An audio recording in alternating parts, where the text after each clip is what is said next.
उन्नयन निगमर श्रमिक संगठन जिंदाबाद जिंदाबाद जिंदाबाद आमर 6 मासर दरमा आमर दाबी दीर्घ 6 मास आमको दरमा दि जाऊ ना ता सहित 15 मास ईपीएफ दि जाए नहीं कि एएसआई टोटाल सुविधा दि जाऊ ना आमर 7 दाबी मध्य आम दाबी घोषणा करूँ आगुरी ये बसी अनशन आमर ऑफिसर मैंने आसिक बुझासुझा करते दाबी सब पूरण करा कहला सत्ते भी किसी एपर्यंत करा जाई नहीं से आम पुनर्बार दाबी ये करके अनशन बस मुख्य दाबी अच्छी आमको स्थायी नियुक्ति करा जाऊ आम दीर्घ 20 वर्ष है कार्य निगम वाचर भाई कार्य कलु आम पछरे जो सुपरवाइजर पोस्टिंग होती स्थायी नियुक्ति कराई एपर्यंत आमको स्थायी नियुक्ति करा जाई नहीं जेहेतु आम दीर्घ 20 वर्ष है कार्य कलु आमर किसी एएसआई कटुनी ईपीएफ जो मानकर कटुची बर्तमान आउ कि भाई मानकर कटुनी आमर जो कटुला ईपीएफ एवं बर्तमान 15 मास आमर ईपीएफ कटुनी किंतु दरमा ईपीएफ काटिकी रखुंती ऑफिसर मैंने हड़प कर खाऊँ किंतु दौना मुख्यमंत्री की आम चिठी करूँ मुख्यमंत्री ग्रीवांश को आम जाइलु मुख्यमंत्री चिठी आम ऑफिस की पठे से चिठी ऑफिस वाला आम रिटर्न करते आम सब प्रकार आंकर दाबी दौचु मुख्यमंत्री ग्रीवांश को भी चिठी करदे माने मुख्य कथा है मुख्यमंत्री चिठी की अवमानना मुख्यमंत्री आमर नूतन मुख्यमंत्री जी अच्छा चिठी की अवमानना कर बारंबार आम कह सत्ते भी से रिटर्न लिखिदे आम सब प्रकार दाबी दौचु बोली किंतु कौन सी दाबी एपर्यंत आमको देना से आम जाइलु डीसीपी सार पाखक डीसीपी चिठी देकी बर्तमान आम आसिकी धारणा बसीचु खोर्धा पितापल्ली कार्य निगम ऑफिस आगे डीएम को जनईचु एमडी की जनईचु जीएमडी की जनईचु समस्त जनईचु ता सहित आमर पाखे थाना था इंफोसिटी इंफोवाली थाना को नोटिस करूँ समस्त आम दे आज को 15 वर्ष है कार्य निगम काम कर आमको जो भाया प्रतिश्रुति देकी चाकरी आमको रखी तार किसी कार्यकारी करूना ईपीएफ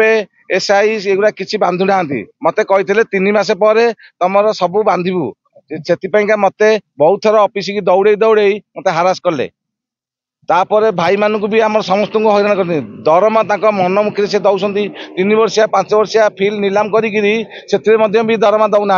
आज को 6 मास है भी दरमा पाऊना आम फिल नीलाम सैला भी दाबी पूरण नहला जाए आम एठारे एमती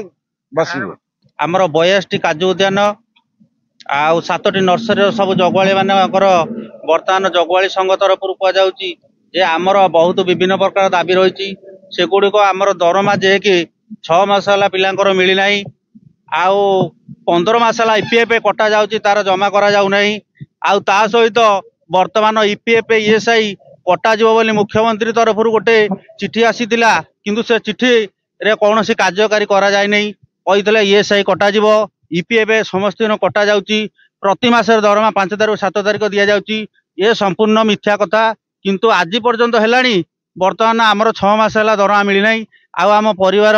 चलने बहुत अक्षम ये बाबद आम अनेक थर मुख्य कार्यालय अवगत करूँ आमर जो जगुआली मान गोटा दाबी है प्रति जगुआली को स्थायी नियुक्ति करा जाऊ आउ प्रति जो जगुआली कार्यरत अच्छा 3 वर्षिया 5 वर्षिया